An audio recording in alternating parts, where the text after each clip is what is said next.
Wait lang, Beng. Saglit lang. Saglit lang. Saglit lang. Saglit lang. Iinom lang ako. Paantay lang saglit.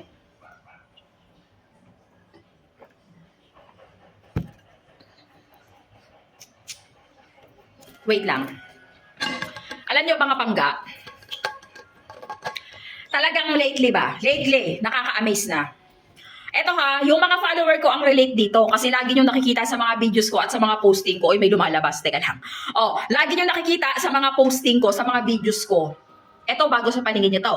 Bagong-bago sa paningin nyo sa akin na nilive ko. Eto, bagong-bago sa paningin nyo.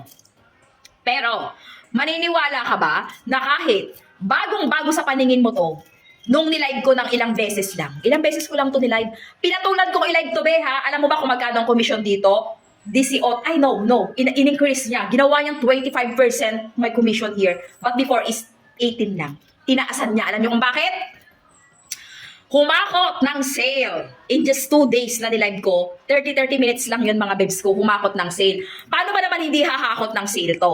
Paano ba naman hindi hahakot ng sale? Strength luminous, sobrang liwanag. Reviewin nyo dyan yung mismong video ko. Sobrang liwanag nito, beb, sa dilim. Maliwanag na maliwanag sa dilim, tapos napakamura lang.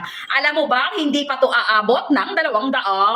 Ay, naku be, promise, hindi to papalo ng 200. Sobrang discounted to. Tapos, isa lang ang sinisigurado ko sa iyo dito. Etong relo na to, lalaban ng pandiinan. Pag hawak-hawak mo, be, may kwenta. Hindi siya yung relo typical hawak lata, walang ganon, hindi ganon deko. May kwenta talaga. Naka-discount sale to ngayon mga pangga ko, ha?